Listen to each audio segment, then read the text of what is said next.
Assalamualaikum warahmatullahi wabarakatuh. Innal hamdalillah nahmaduhu wa nasta'inuhu wa nastaghfiruh wa na'udzu billahi min syururi anfusina wa min sayyiati a'malina may yahdihillahu fala mudilla lahu wa may yudlil fala hadiyalah. Asyhadu an la ilaha illallah wa asyhadu anna Muhammadan abduhu wa rasuluh amma ba'd. Kesempatan kali ini Ana akan menjelaskan tentang statistik 5 serangkai yang berkaitan dengan ukuran letak data. Statistik 5 serangkai itu apa saja? Yaitu ada X-min, datum terkecil, X-max, datum terbesar, Q1 kuartil bawah, Q2 kuartil tengah atau median, Q3 ada kuartil atas. 4 hal yang harus kalian ketahui di statistik 5 serangkai itu ada statistik peringkat. Apa itu? Menyusun data dari yang terkecil ke terbesar. Lalu ada data median tunggal, lalu kuartil data tunggal, dan yang terakhir rataan kuartil dan rataan 3. Rumus rataan kuartil yaitu setengah dikali Q1 ditambah Q2, dan rumus rataan 3 yaitu setengah dikali Q1 ditambah 2 dikali Q2 ditambah Q3. Masuk ke contoh soal, langsung saja. Contoh soalnya yaitu suatu pengamatan menghasilkan data, yaitu ada 5, 7, 7, 7, 6, 4, 1, 2, 7, 4, 5, 3. Seluruh jumlah datanya terdapat 12. Di sini disuruh ditentukan A. Statistik 5 serangkai, B. Rataan 3, C. Rataan kuartil. Kita menentukan statistik 5 serangkai dulu. Nah, yang harus kalian kerjakan awal, kalian harus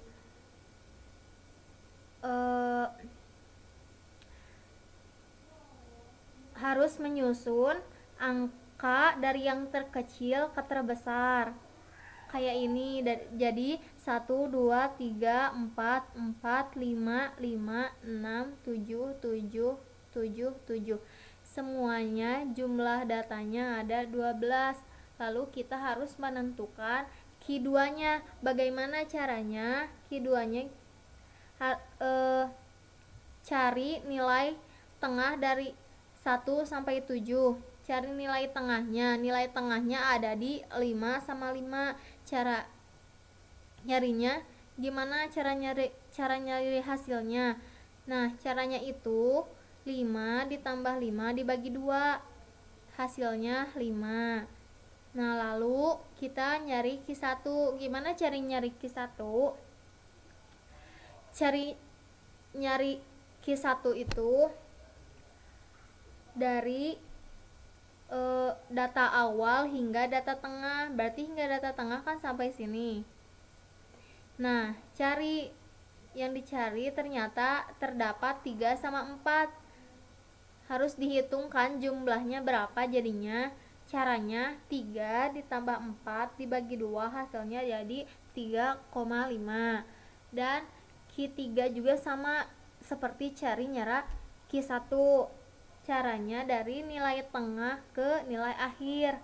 Nilai tengah kan ini 5 ini, ke nilai akhir sampai 7. Nilai tengah Q3 nya ada di 7 dan 7 kan. Cara nyarinya juga sama kayak sebelum-sebelumnya, yaitu 7 ditambah 7 dibagi 2, hasilnya 7. Nah, setelah itu kalian jangan lupa membuat tabel seperti ini. Nah, tabelnya Q1 disimpan di sini. Q1-nya kan tadi 3,5. Terus Q2-nya memang harus tetap di sini. Q2-nya itu ada 5. Lalu Q3-nya yaitu 7.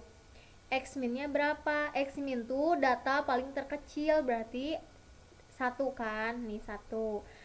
Terus X-max-nya data paling terbesar, yaitu di sini kan 7. Ini udah beres. Cara nyari statistik 5 serangkai. Lalu nyari rataan kuartil dan rataan 3. Ini nyari B. Nyari rataan 3 dulu ya. Rataan 3 tadi rumusnya setengah dikali Q1 ditambah 2 dikali Q2 ditambah Q3. Setengah, Q1 nya tadi berapa? Q1 nya masukin 3,5, 2 dikali Q2, Q2 nya kan tadi 5, berarti 2 dikali 5 ditambah Q3 nya 7. Lalu lanjut lagi, setengah ditambah 2. Ini jangan lupa kalau ngejumlahin yang kalinya dulu, berarti 2 dikali 5 kan 10. Nah, 10 ditambah 3,5 ditambah 7 hasilnya 20,5. Lalu dijumlahin lagi hasil akhirnya yaitu 10,25. Terus nyari rataan kuartil yang terakhir. Rumusnya setengah dikali Q1 ditambah Q3. Turunin lagi setengahnya, terus Q1 nya dimasukin. Q1 nya tadi kan 3,5 ditambah Q3 nya 7. Habis seperti itu, yang di dalam kurung dijumlahkan dulu, setengahnya turunin, dalam kurung dijumlahkan jadi 10,5. Nah, habis itu setengah dikali 10,5 hasilnya 5,25. Sekian dari Ana penjelasannya. Syukron. Assalamualaikum warahmatullahi wabarakatuh. Bismillahirrahmanirrahim. Assalamualaikum warahmatullahi wabarakatuh. Pada kesempatan kali ini, saya akan menjelaskan materi tentang jangkauan data, jangkauan antar kuartil, jangkauan semi antar kuartil, langkah, pagar dalam, dan pagar luar. Pertama-tama, saya akan menjelaskan tentang jangkauan dan koefisien jangkauan. Jangkauan data disebut juga rentangan data. Didefinisikan sebagai selisih antara datum terbesar atau statistik maksimum dengan datum terkecil, statistik minimum. Jika jangkauan data dilambangkan dengan J, maka J sama dengan X max dikurang X min, dan koefisien jangkauan sama dengan X max dikurang X min per X max ditambah X min. Kemudian B. Jangkauan antar kuartil. Jangkauan antar kuartil didefinisikan sebagai selisih antara kuartil atas, kuartil 3 yang dilambangkan Q3, dengan kuartil bawah, kuartil pertama yang dilambangkan Q1. Jangkauan antar kuartil biasa disebut juga hamparan yang dilambangkan dengan H, yaitu H sama dengan Q3 dikurang Q1. C. Jangkauan semi antar kuartil. Jangkauan semi antar kuartil didefinisikan sebagai setengah kali panjang hamparan. Jangkauan semi antar kuartil sering disebut jangkauan interkuartil atau simpangan kuartil, dan dilambangkan dengan QD. Ditulis sebagai QD sama dengan setengah H sama dengan setengah dalam kurung Q3 dikurang Q1, dan koefisien dari QD sama dengan Q3 dikurang Q1 per Q3 ditambah Q1. Kemudian D. Langkah atau step. Satu langkah yang dilambangkan L didefinisikan sebagai 1,5 kali panjang satu hamparan, dan ditulis sebagai L sama dengan 1,5 H sama dengan 1,5 dalam kurung Q3 dikurang Q1, atau bisa juga dengan rumus L sama dengan 3 QD apabila QD atau jangkauan semi antar kuartilnya telah diketahui. E. Pagar dalam dan pagar luar. Nilai satu langkah di bawah kuartil bawah disebut pagar dalam. PD atau terkadang disebut batas pencilan bawah yang disingkat BPB, dan nilai satu langkah di atas kuartil atas disebut pagar luar, disingkat PL, atau terkadang disebut batas pencilan atas yang disingkat BPA. Hal ini dapat ditulis sebagai berikut. PD sama dengan BPB sama dengan Q1 dikurang L, dan PL sama dengan BPA sama dengan Q3 ditambah L. Contoh soalnya sebagai berikut. Nilai ulangan matematika dari 15 siswa adalah sebagai berikut. 10, 6, 7, 4, 5, 7, 7, 8, 8, 9, 9, 7, 5, 5, 6. Hitunglah. A. Jangkauan. B. Statistik 5 serangkai. C. Jangkauan semi antar kuartil. D. Satu langkah. E. Pagar dalam dan pagar luar. Belum mencari jangkauan, kita urutkan dulu nilainya dari yang terkecil. 4, 5, 5, 5, 6, 6, 7, 7, 7, 7, 8, 8, 9, 9, 10. Kemudian H kita tulis rumus jangkauan sama dengan X max dikurang X min. X max-nya 10 dan X min-nya 4. Jadi 10 dikurang 4 sama dengan 6.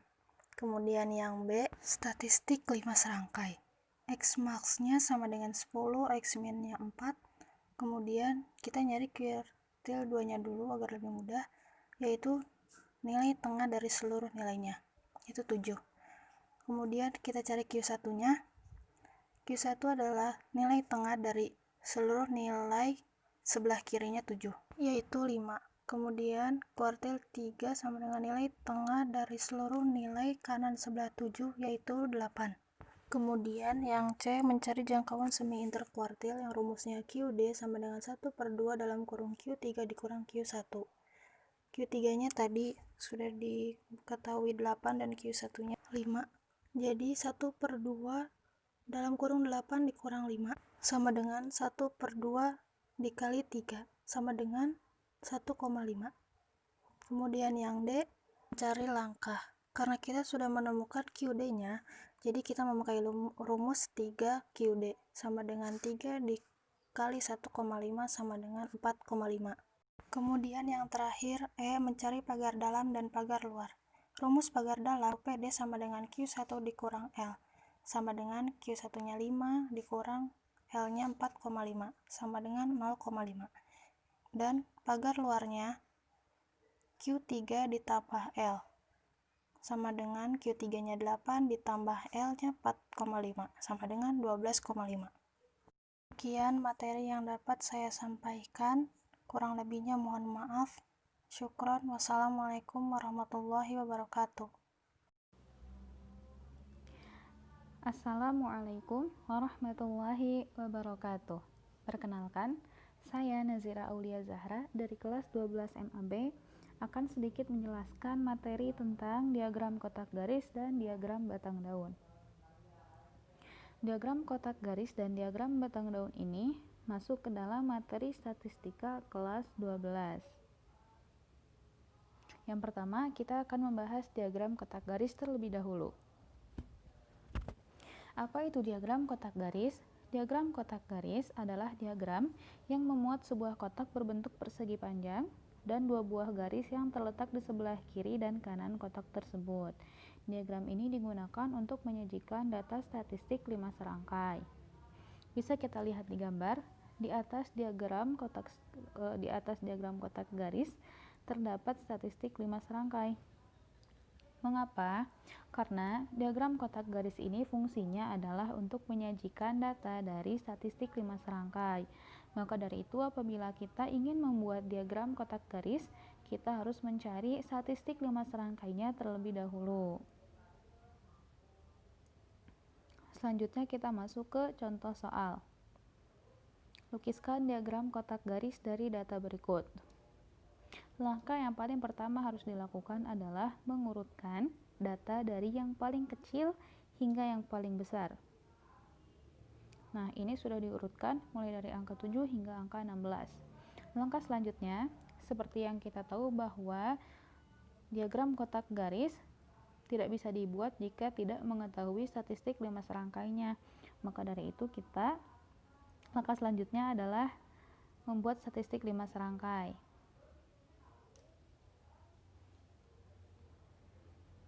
Statistik 5 serangkai terdiri dari Q2, Q1, Q3, X min, dan X max. Q2 atau nilai tengah atau median adalah nilai tengah dari data. Nah, dan di sini nilai tengahnya adalah angka 11. Kemudian Q1 adalah angka 9. Q3 adalah angka 15. dan X-min atau angka yang paling kecil adalah angka 7 dan X-max atau angka yang paling besar adalah 16. Nah, setelah membuat statistik 5 serangkai, baru kemudian kita bisa membuat diagram kotak garisnya. Langkah yang pertama adalah dengan membuat garis bilangan yang dapat mencakup di dalamnya ada X-min dan ada X-max.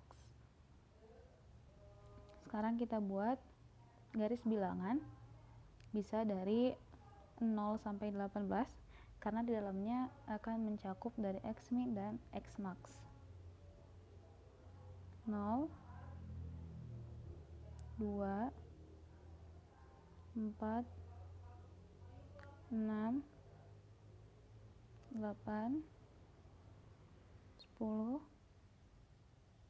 12, 14, 16, 18. Kemudian langkah selanjutnya adalah dengan menentukan titik X-min. X-min adalah 7, kira-kira ada di sini. Kita buat garis-garis.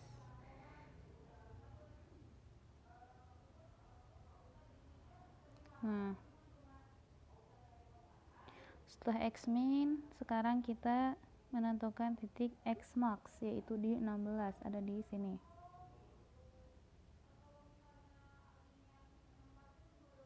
Kemudian setelah X-min dan X-max, kita lanjut mencari titik Q2. Q2 11 ada di sini.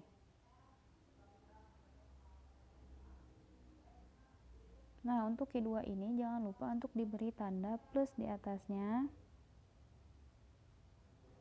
karena tanda plus ini harus ada untuk melambangkan Q2. Kemudian Q1 dan Q3. Q1 adalah 9. Ada di sini. Nah, untuk Q1 dan Q3 ini garisnya tidak sepanjang yang sebelumnya, mungkin cukup hanya setengahnya saja, kemudian ditambah dengan lambang Q1 dan Q3, yaitu seperti huruf I kapital namun lebih panjang. Lambangnya seperti ini.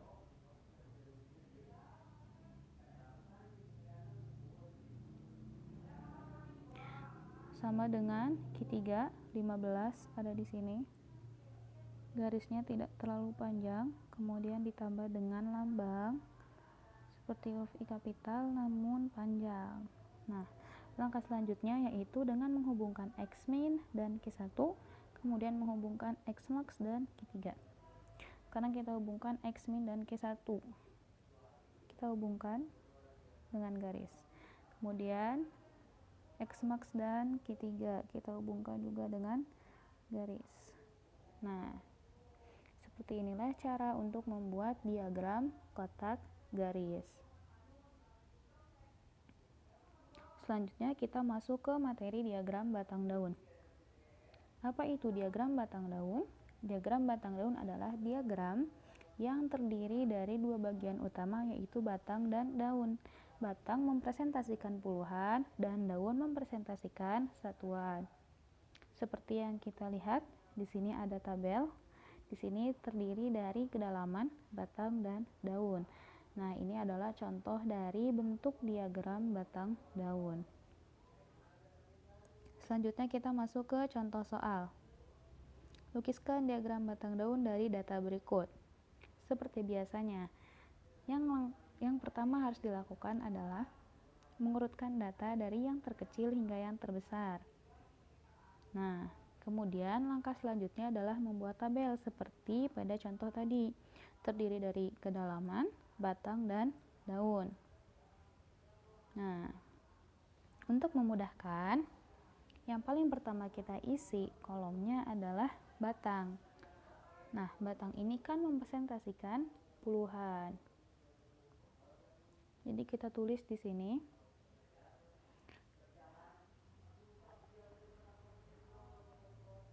0, 1, dan 2.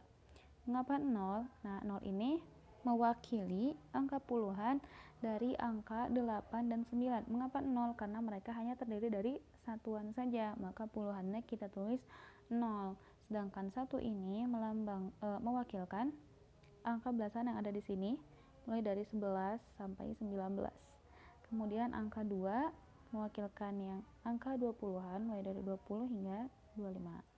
Selanjutnya kita isi kolom daun. Kita lihat yang angka satuannya saja ada angka 8 dan ada angka 9. Angka 8 dan angka 9.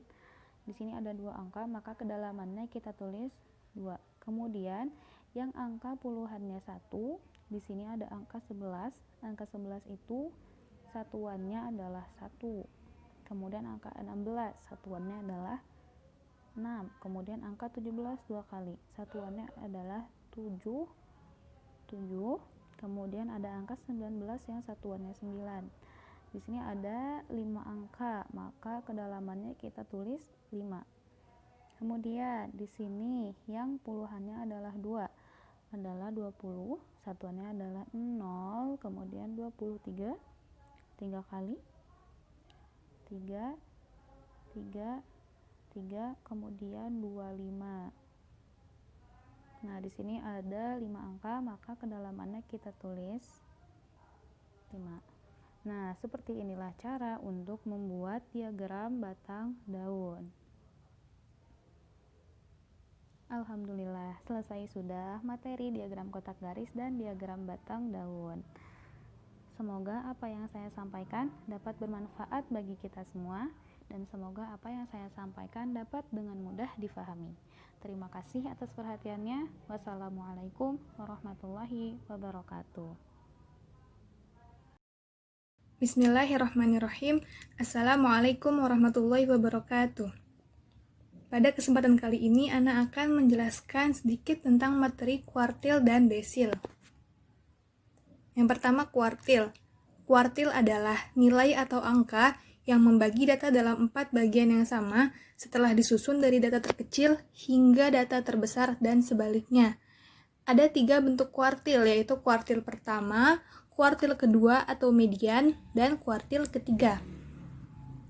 Rumus kuartil yaitu QI sama dengan L tambah I per 4N dikurang FK per F sama dengan C. Dimana di sini QI maksudnya adalah kuartil ke I. Kuartil ke I maksudnya kuartil pertama, kedua, atau ketiga. Selanjutnya L. L adalah tepi bawah kelas kuartil. N adalah jumlah seluruh frekuensi. FK adalah frekuensi kumulatif sebelum kelas kuartil. Perlu diingat ya, di sini FK-nya adalah sebelum kelas kuartilnya, bukan di kelas kuartil itu sendiri. Selanjutnya F. F adalah frekuensi kelas kuartil, dan C, panjang kelas. Nah, rumus ini adalah rumus umum untuk kuartil. Adapun untuk rumus yang lebih spesifiknya sebagai berikut ini. Nah, rumusnya sama saja ya. Kita lihat yang beda di sini adalah I per 4N-nya. Dimana untuk kuartil 1 dia menggunakan 1 per 4N, untuk kuartil 2 menggunakan 2 per 4N, dan untuk kuartil 3 menggunakan 3 per 4N. Lanjut ke contoh soal. Carilah nilai kuartil tengah atau Q2 pada tabel di bawah ini. Yang pertama kali kita lakukan adalah kita tambahkan 1 kolom lagi di sebelah tabelnya. Nah, kolom ini untuk FK atau frekuensi kumulatifnya. Cara mengisi tabel FK ini, yang pertama kita lihat dulu. Baris pertama di tabel frekuensi adalah 7. Kita isi juga 7 di FK.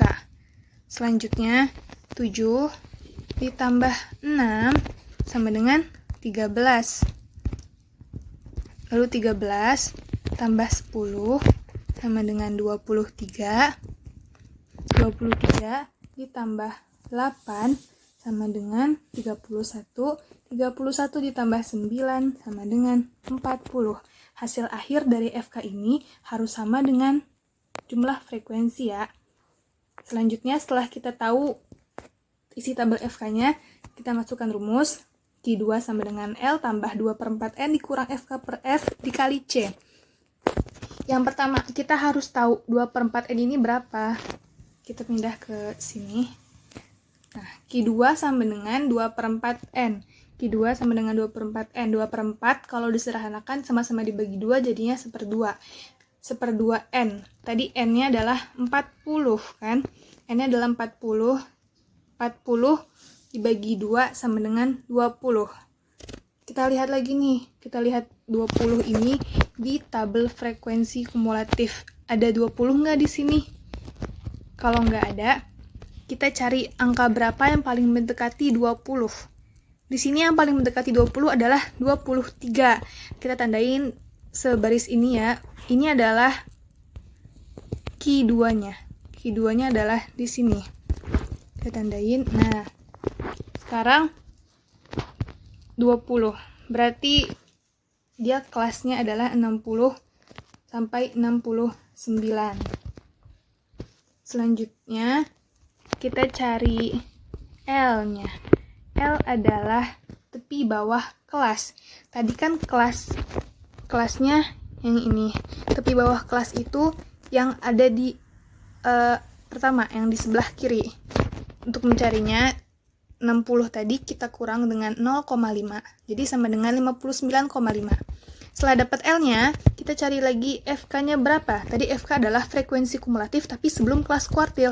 Kelas kuartilnya yang ini, berarti FK-nya adalah yang ini, karena ini terletak sebelum kelas kuartil. FK-nya sama dengan 13. Selanjutnya adalah F. F-nya adalah 10, ya, 10. Dan terakhir C. C adalah panjang kelas. Panjang kelas bisa kita ketahui dengan mengurangi 40 dan 50 dan 40 atau 60 dan 50. Sama saja ya hasilnya. 60 kurang 50 sama dengan 10. Berarti C-nya adalah 10. Setelah mendapatkan semua yang dibutuhkan di rumus tadi, kita bisa langsung memasukkan ke rumusnya. Yang pertama, L. Tadi L-nya adalah 59,5. Selanjutnya 2/4 N. Tadi 2/4 N-nya 20. Masukkan 20. Nah, 20 dikurang FK. FK-nya tadi 13 per F. F-nya tadi 10.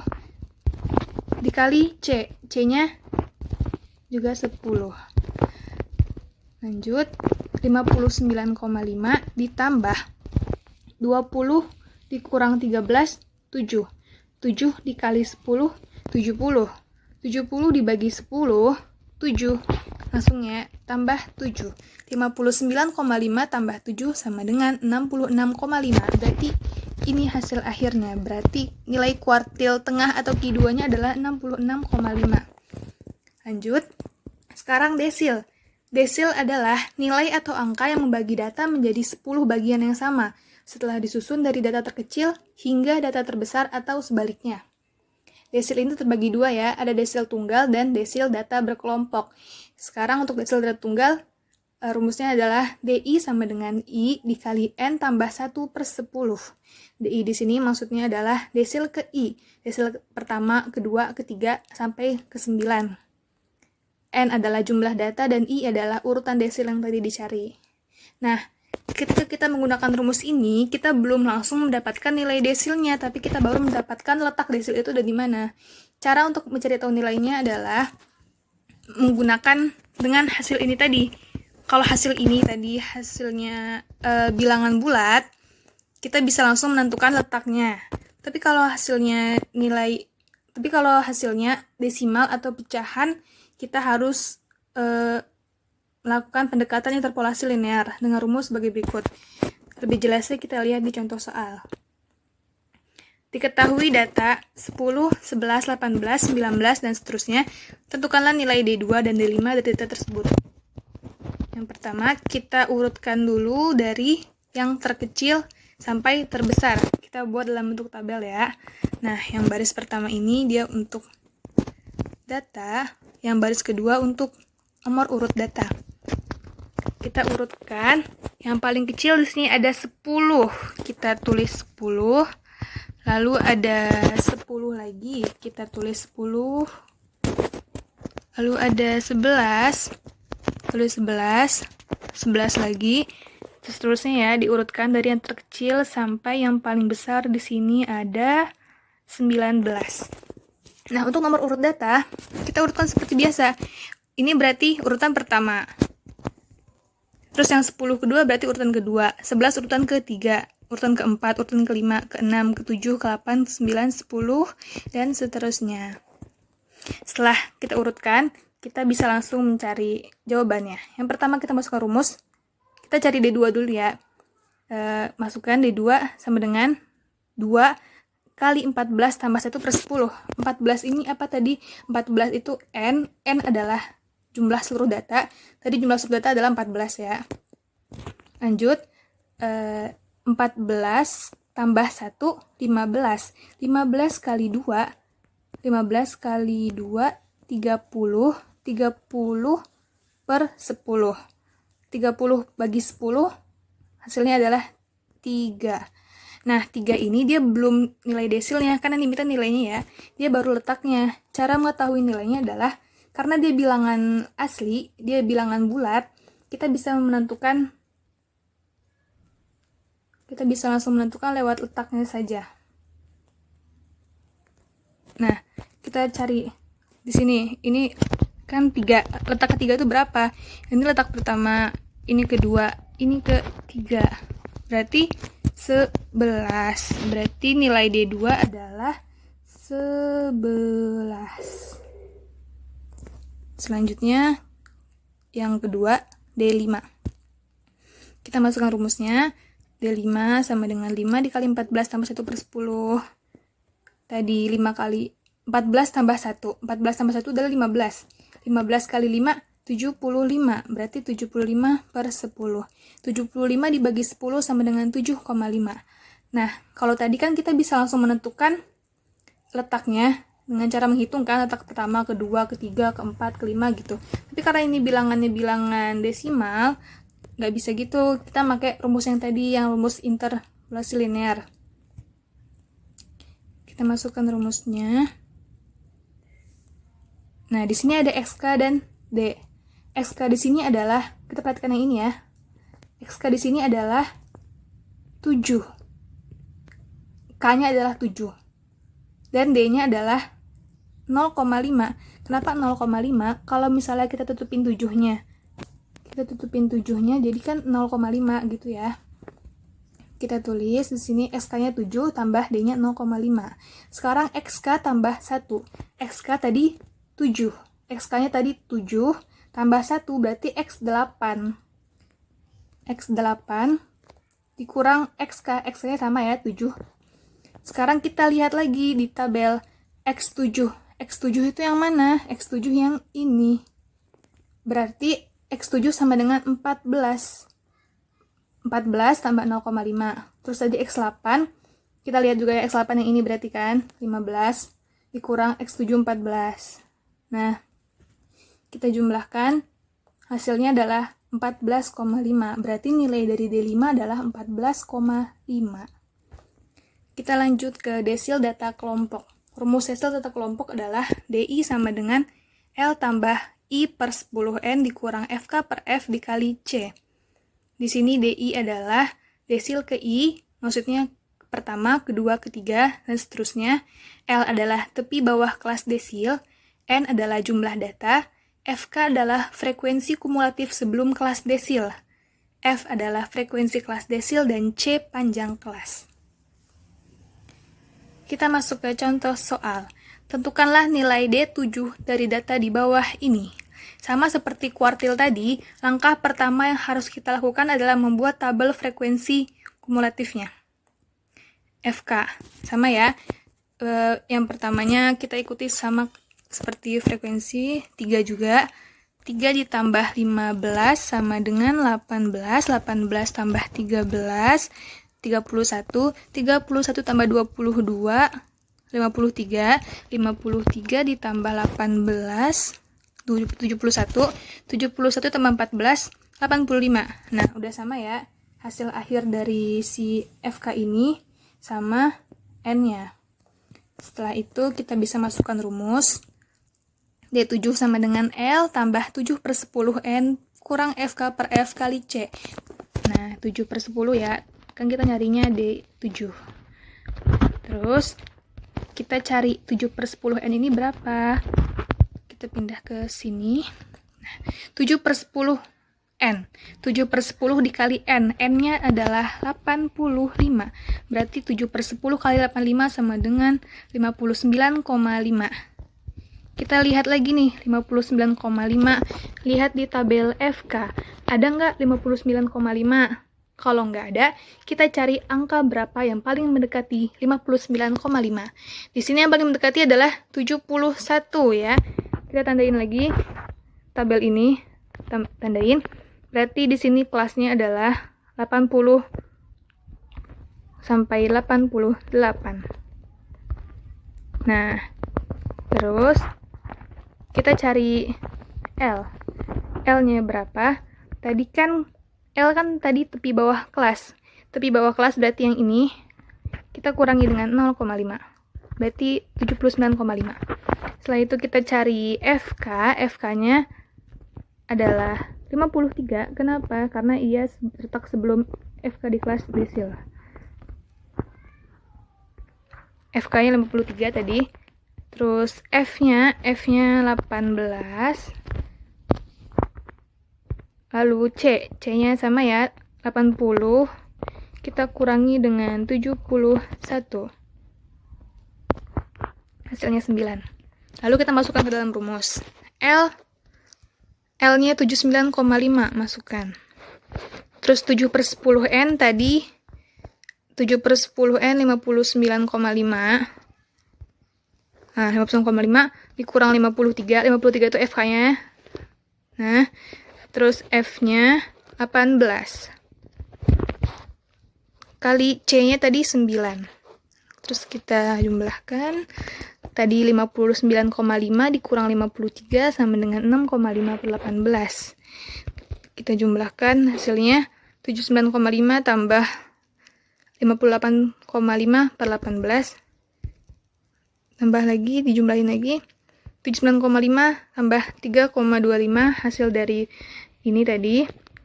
Dan 79,5 tambah 3,25 hasilnya adalah 82,75. Inilah hasil akhirnya. Berarti D7-nya adalah 82,75. Nah, sekian yang bisa Ana jelaskan. Mohon maaf apabila kurang jelas dan ada kata-kata yang kurang tepat atau salah. Syukron. Assalamualaikum warahmatullahi wabarakatuh.